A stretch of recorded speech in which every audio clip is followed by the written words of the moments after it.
Welcome back to Anglin Stone Designs. And today we're going to be looking at a video where the main focus of this project was preserving the aesthetics that was already in place and replacing a few damaged stones.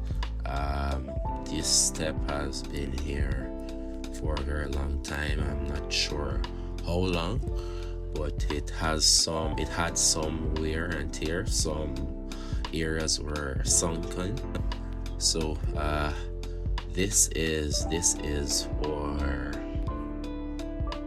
after where we replaced quite a few stones, quite a few edge stones, a few in the middle, but the focus is we did it to sort of blend the look that was already there and not to take away from it.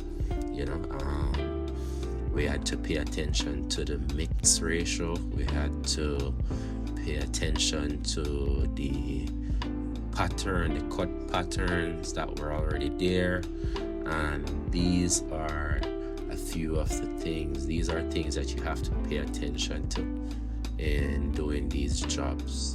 So let me know in the comments what you think and if you'd like to get something like this done.